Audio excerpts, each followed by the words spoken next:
Welcome to The Life of Hair. My name is James Atkinson. Thank you for choosing to join into this episode.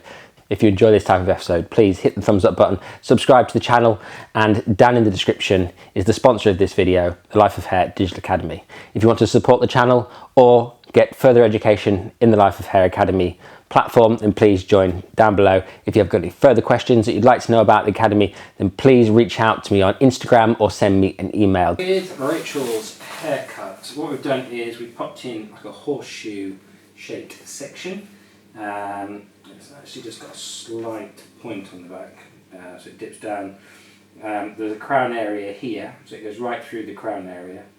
But it's not very strong, so that's why I've cut straight through it, because it's not going to make a huge amount of difference to the shape. And as I said to you previously, what we'll do is I'm going to cut down the length through the sides here, but I'm going to leave the length at the back and decide how to play the length at the back dependent on how I feel it's working, really. You know, in all intents and purposes, I like to work in a way that is gives me options, you know, to change and tweak the shape as I go through. As we mentioned in the consultation section, was that there's very, very thick hair through the back here, and it's much finer and weaker in this area. So we need to kind of, you know, allow for that disparity between the two. So we're going to start in the front and work our way into the centre back. I'm going to tilt the head over slightly, and there's very short hair here. So that's probably going to be the guide, because I want the overall length on the sides to finish at just the jawline there. So we're going to take a vertical section just to pull the hair straight out from the head shape.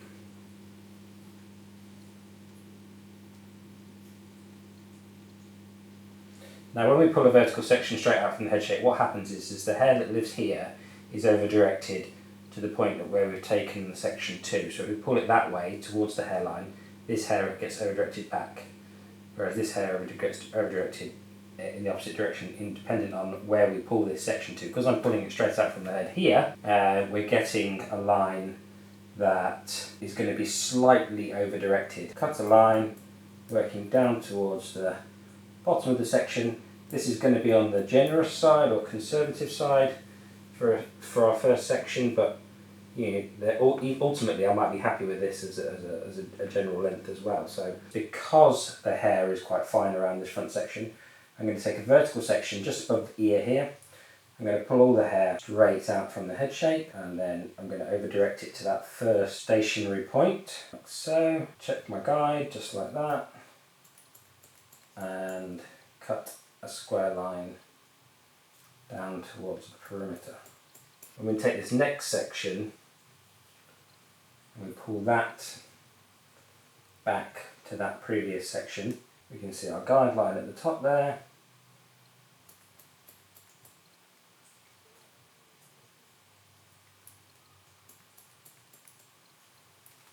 And there we have it. Right, so what happens is that we get a squarer shape. It doesn't go up as quickly if we pulled the hair straight out. So if I show you the cross check,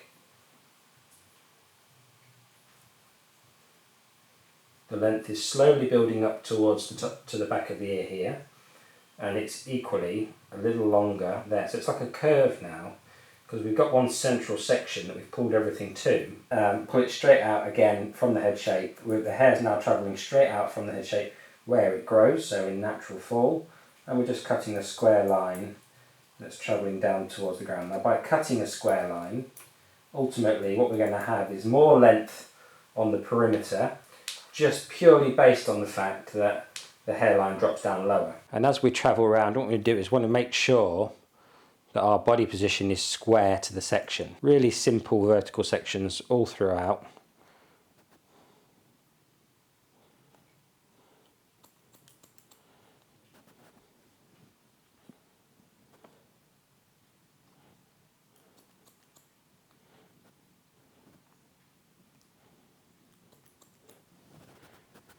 Just letting that hair fall down and just hugging that head shape. So Rachel's face shape's very slim, so what I don't want to do is create something that's too tight and too high, because then that's going to make everything look longer.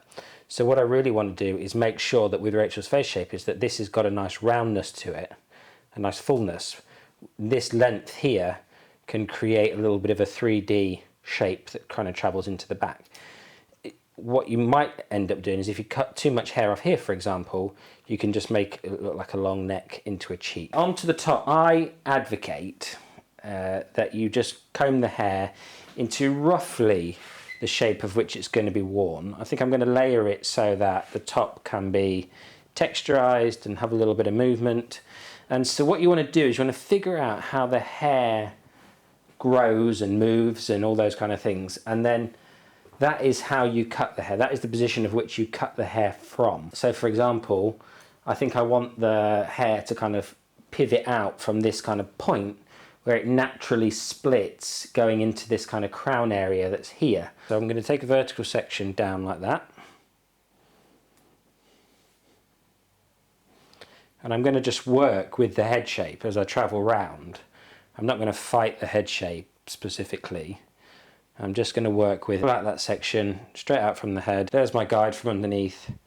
And I'm going to cut a slightly graduated line, just a fractionally graduated line, and this is just to build up a little bit of shape that's going to sit nicely, because obviously Rachel's face is very slim, so a little bit of triangular shape just kind of gives you a bit of a fake cheekbone, if you like, almost, or certainly helps to kind of put in a line that travels along the cheekbone area. So we can see now that we've built up a weight line. We've got a kind of rounded shape here, and if we look at the weight of our shape, it's pretty heavy down here.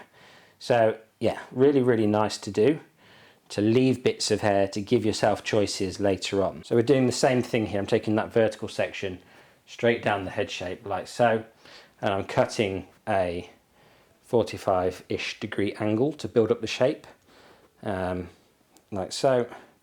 There's my finger angle. I think it's probably more like 40 degrees if you were actually here and you could see the angle. And we can see that just builds up that little bit of weight there on top of our section.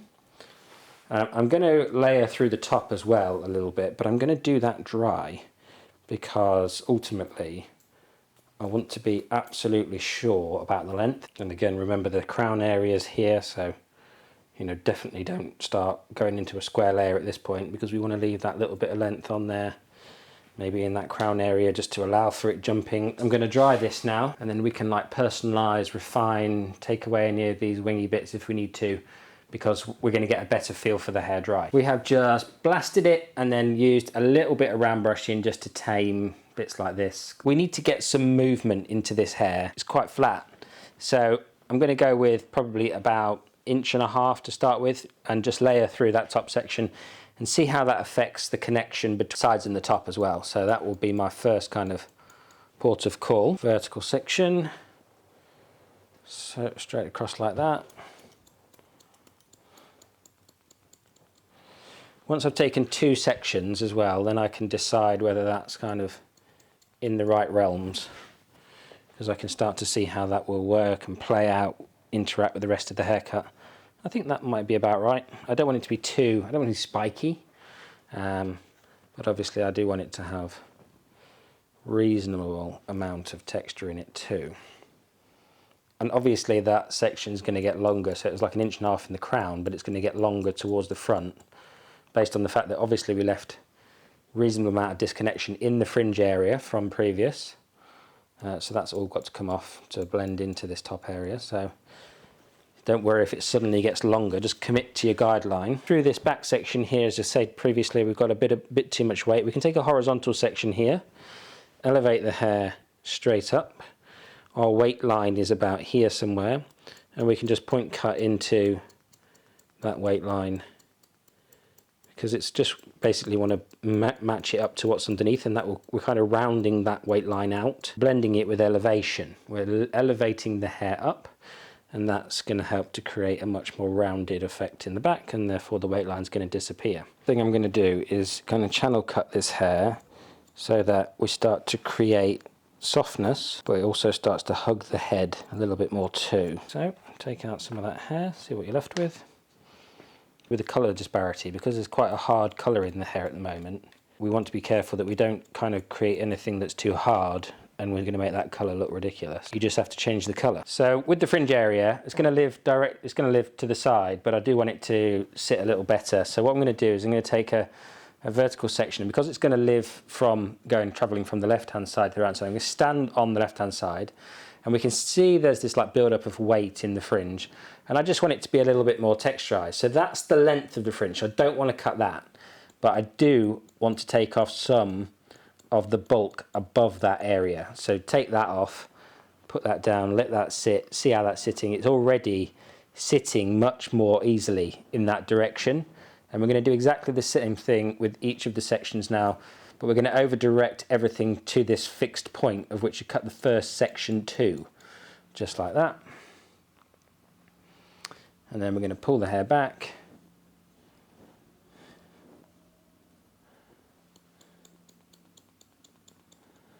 Just like that, and then let that hair sit over in that direction, and then just make sure then once you've done a bit of that, come back, have a look in the mirror, make sure you're happy with how that's sitting. Is it going to sit well? You know, is that going to fall into her eyes and drive her mental? Talk to your client, ask her questions like that. You know, I'm going to determine that that's a little long. It's going to grow out very quickly and it's going to become very swishy. I want it to be textured, not just like a great big swish. There we have it. Let's just pop this off, show you in the back. Rachel's place, she's like, love it. Loving it. Love it. So we've done it really nice and soft. Remember, we left all that length on so that we could leave this softness and like really taper it and mold it into her head shape. So that's working really nicely. And then we've got this little bit of softness as we come around towards the cheek area here, and we've obviously built up some shape in this area. We did remove a bit of it obviously, but we still left some, so that kind of gives us a little bit of a little bit more cheekbone. You know, you can see the cheekbone there, you can see the weight in the haircut. We don't want this to be too high, but we do want it to be texturized, you know. So if we make this too high, then obviously the slim face shape is going to be dragged upwards, and that's not all that flattering for these kind of face shapes. You can wear it a little bit tucked and, you know, behind the ear there and give it a little pixie vibe. So there's quite a lot that you can do with this particular shape in terms of kind of styling and making it look different each day, because I think that's one of the things that a lot of people say to me is short hair is very limiting, or that you can only have one style, etc. But it also all depends on the haircut that you've given them. So yeah, for me it's all about like leaving bits of hair that are kind of soft and loose and wearable, and then that makes the haircut much more versatile